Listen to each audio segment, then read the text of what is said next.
So what is really going on in the Middle East? Russia supplies all of Europe with gas. The American Zionist goal was to compete with Russia and the Nabucco West pipeline. The aim of the Nabucco pipeline is to diversify the natural gas supplies and delivery routes for Europe, thus reducing European dependence on Russian energy. The main supplier was expected to be Iraq, with potential supplies from Azerbaijan, Turkmenistan, and Egypt.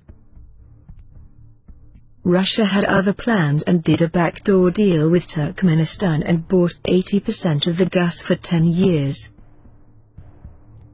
Iran also did not agree with the pipelines going through its territories, so they preferred to go through Iraq and Syria. The project didn't go ahead because the cost of the gas would have ended up higher than Russia, so it failed. Now the US, Israel and their allies were thinking of another way and came up with the Gulf puppet state, Qatar. They wanted the pipeline to go through Syria, then through to Turkey, then on to Europe. Syria did not agree. The rest is bloody history.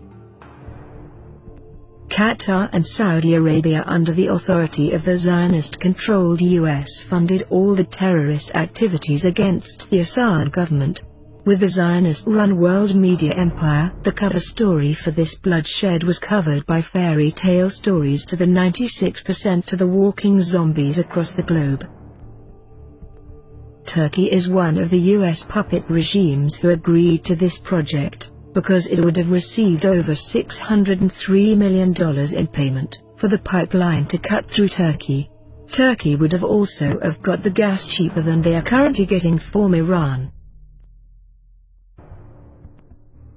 Meanwhile in Syria, things are going well for the Syrians on the ground.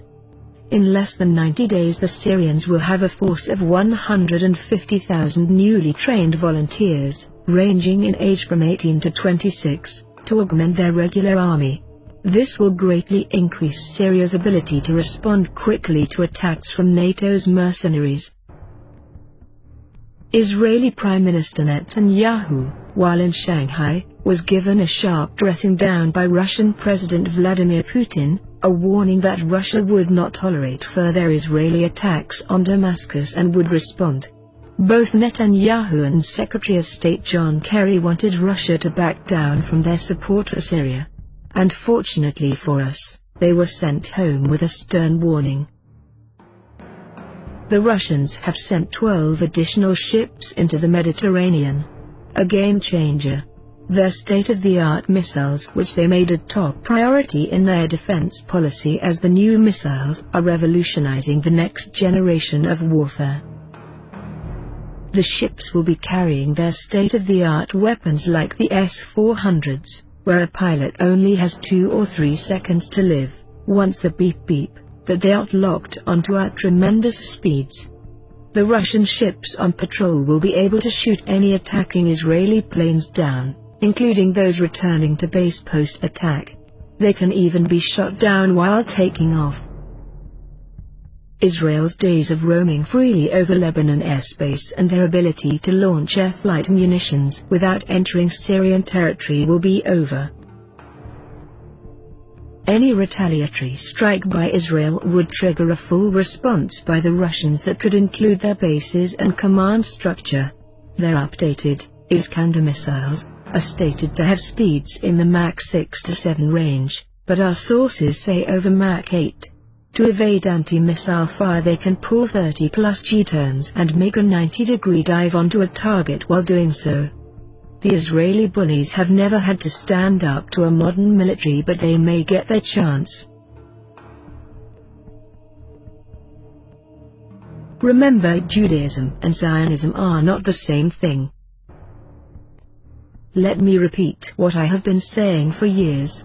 There will be no war against Iran. Through sanctions, Iran has developed their own arms-making industry. They have advanced technology that can bring down the most sophisticated drones.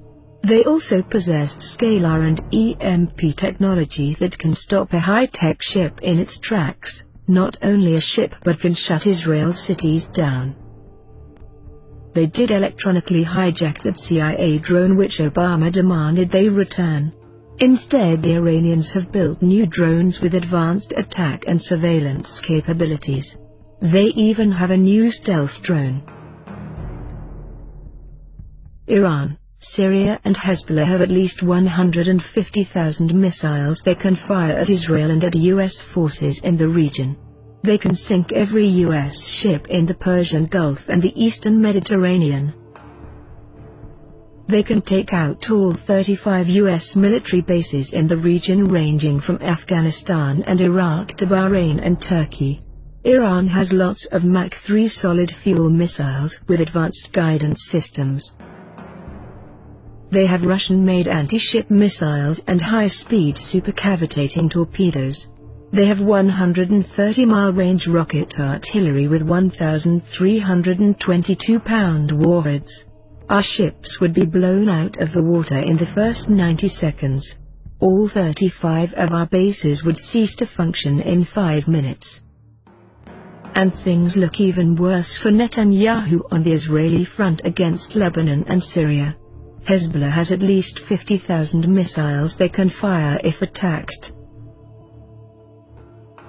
So why is Russia, China, and Iran backing Syria? Are you ready for the answer? Syria has discovered that it has the biggest gas reserve in the whole world. They found 14 oil fields in the Syrian territorial waters. They discovered the main center of the gas in Qara, Syria near Homs. Only 4 of the oil fields can produce as much as Kuwait in one day alone. 1.6 million barrels a day. According to this researcher, the company called Ansys and J-Tech that found these oil fields were later bought by the US, so the US know about this find. Are you starting to put the dots together? UK, France, Israel and its allies all want a piece of the action but has so far failed. Israel also discovered oil and gas to be self-sufficient and can also export as well, but they have only 1/10 of what Syria has discovered. Over 100,000 Syrians have been killed by the invading thugs. They have butchered unarmed women and children. They have burned down mosques and churches. They gouged out the eyes of priests, cut and eaten the hearts of soldiers, all in the name of oil and money under the disguise of a revolution. They died for the elite Rothschild bankers, Zionists, Illuminists, all in the name of oil. The financing of extremist religious terrorists directed by Mossad and other intelligence agencies throughout the world. All the puppets of the world have been paid off with the blood of innocent women and children.